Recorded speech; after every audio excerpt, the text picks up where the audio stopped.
गृहस्थ थे, पर गृहिणी भी साथ में रहते थे। रंगनाथ भगवान ने आज्ञा दिया था कि तुम वृंदावन में निधिवन में चले जाओ। निधिवन में एक आसधीर जी महाराज रहते हैं, उनके शिष्य बन जाओ। तो तैलंग से, रंगनाथपुरी से, जहाँ रंगम क्षेत्र दक्षिण में, वहां से चलते हुए 500 वर्ष पुरानी बात है ये, आज की नहीं है। और वृंदावन आए। निधिवन में श्री स्वामी हरदास जी के गुरु जी श्री आसधीर देव जी विराजते थे। उनसे सारी घटना सुनाई, मंत्र दीक्षा ली, और गृहिणी थी साथ में, वो भी रही। तो खूब सत्संग किया, आनंद लिया, और गुरुजी से कहा महाराज हमारी घूमने की इच्छा, थोड़ा तीर्थाटन कर घूमो। घूमते घूमते गंगा जी के किनारे गढ़मुक्तेश्वर पहुंच गए। वहां उन्होंने, ब्राह्मण तो थे ही, पढ़े लिखे विद्वान थे, सत्संग चालू किया, और भक्ति की कथा चल रही है। भागवत की कथा प्रारंभ हुई, नाम संकीर्तन होने लगा। तो भागवत की कथा में, भक्तों की कथा में, कीर्तन में तो ऐसा आकर्षण होता है, सहज में सभी लोग सिमट जाते हैं। तो वहां के आसपास के लोग आते हैं गंगा स्नान करने, कथा में बैठ जाते हैं। और उधर ब्राह्मण लोग रहते थे, ब्राह्मणों का तो वेद मंत्र चलता रहता है, उनके पास कोई जाता नहीं, इन्हीं के पास सब आने लगे। और वो गले में तुलसी की कंठी है, और मस्तक पर तिलक है, ब्राह्मणों के त्रिपुंड है, और वो बलि भी देते हैं, बकरा बलि करते हैं, नवरात्रि व्रत में सारे काम करते हैं, और वेद मंत्र पाठ भी करते हैं, कर्म कांड के अनुसार यज्ञ हवन भी करते हैं, और बड़े अभिमान में हैं। और वो सब देवी जी को और शंकर जी को सब कुछ मानते हैं, वो भगवान विष्णु को नहीं मानते। और यहाँ तक कि यदि कोई तुलसी की कंठी पहरे और तिलक लगाए सामने आ जाए, उसका मुंह देखते ही वो लोग स्नान करते। सचैल माने कपड़े समेत स्नान करते, बोले अशुद्ध है, अपवित्र है, असगुण हो गया, बोले एक विष्णु भक्त का दर्शन हो गया। मतलब ऐसी स्थिति थी उनकी।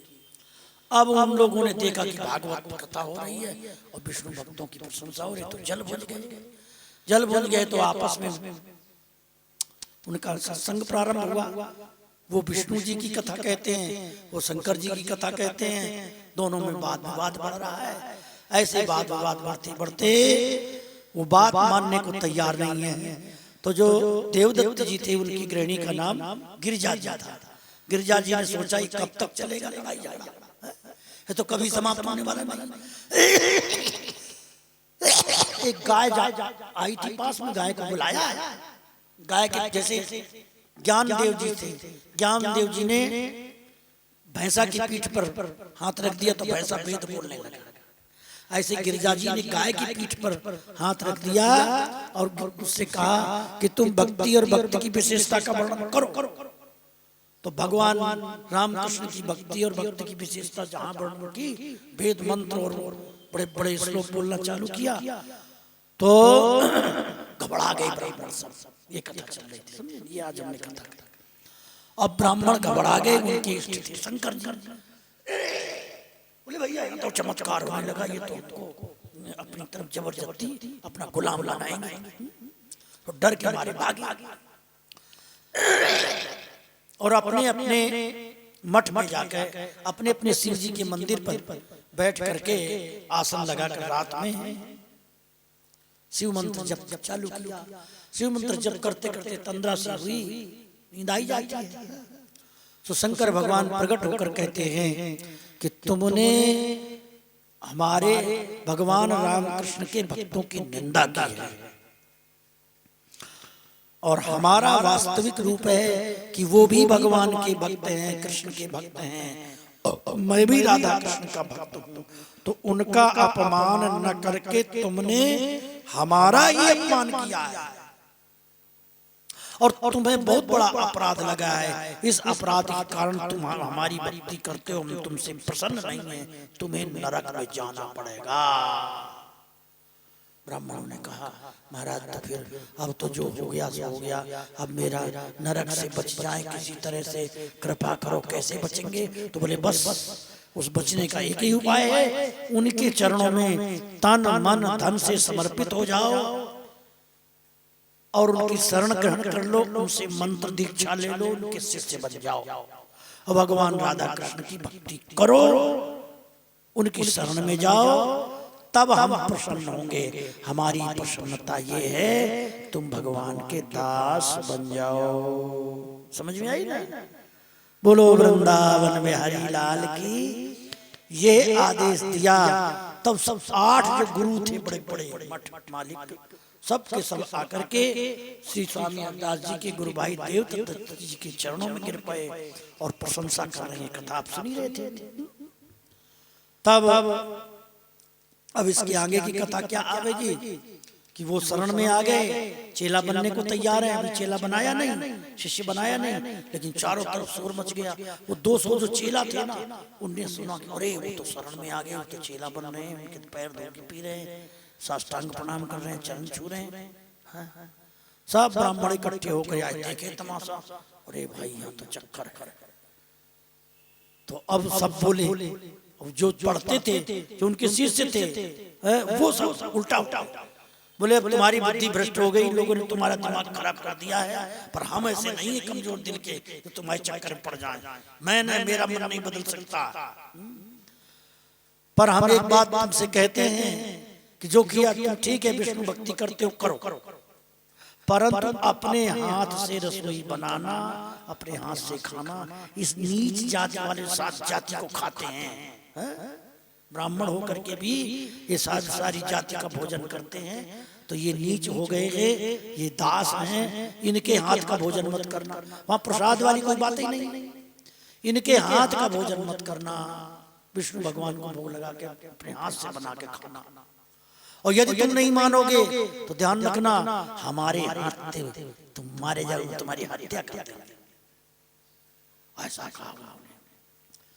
तो इस प्रकार से उनकी तो कुछ चली नहीं, वो उनके पास रह गए। फिर ब्राह्मण भी डर के मारे वहां से भागे। हुआ क्या, और फिर आए, तब इसके आगे क्या प्रसंग आएगा। वो ब्राह्मण लोग परेशान करने लगे। 200 थे, तो गुरु जी का स्मरण किया।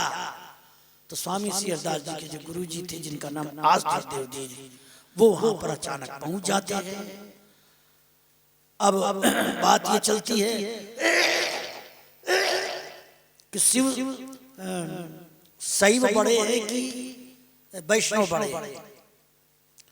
तो गुरुजी ने कहा ऐसा है, अपने अपने हाथ से गंगा जी को भोग लगाओ। शिव बड़े हैं कि वैष्णव बड़े हैं, कि विष्णु बड़े हैं? तो गंगा जी जिसके हाथ से भोजन स्वीकार कर लेंगी वही बड़े माने जाएंगे, वही श्रेष्ठ माने जाएंगे। तो अपने शिष्य से बोले, देवदत्त से, गुरुजी कैसा है? पहले ब्राह्मणों को भोग लगाने दो।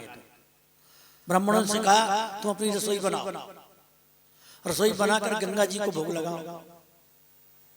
रसोई बनाई खूब प्रेम से सभी ने, और बना करके वेद मंत्रों के द्वारा गंगा जी को जाकर के ऐसे देने लगे, बिना भोग लगाए।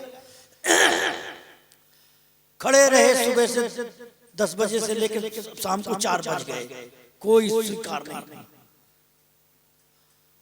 तो पत्तल ऐसे फेंक दिया, वो गंगा जी ने उस पत्तल समेत उसको निकाल के फेंक दिया उनकी रसोई को।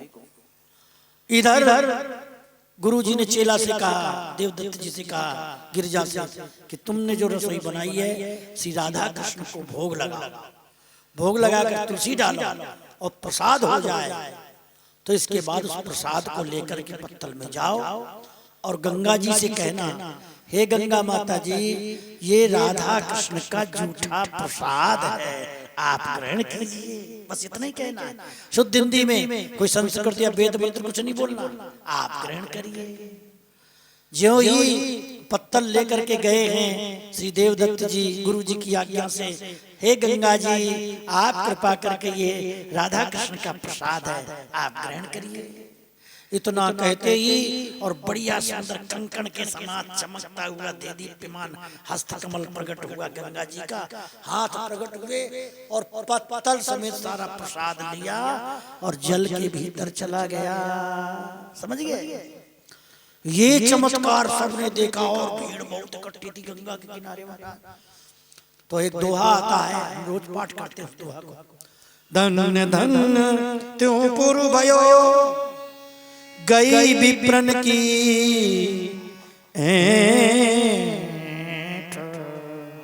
आसु धीर जग जानियो जब लई सुरसरी भेंट।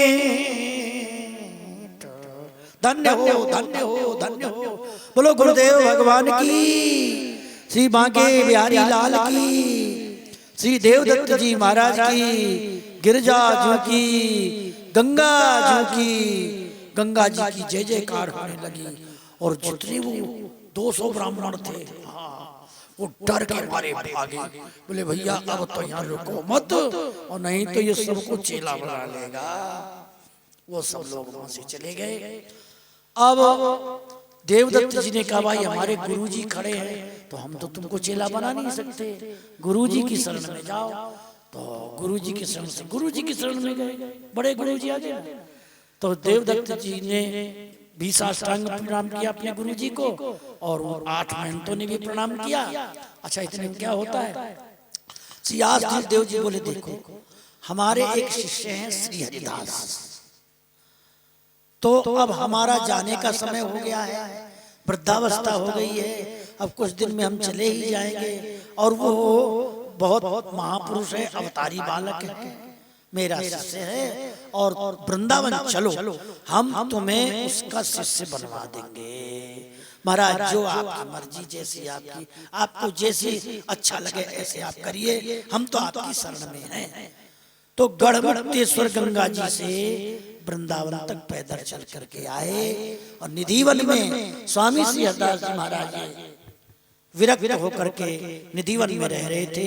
इनकी शरण दिलाई, और गुरुजी ने स्वामी श्री हरिदास जी से कहा इनको राधा कृष्ण का मंत्र दो, अपना शिष्य बनाओ।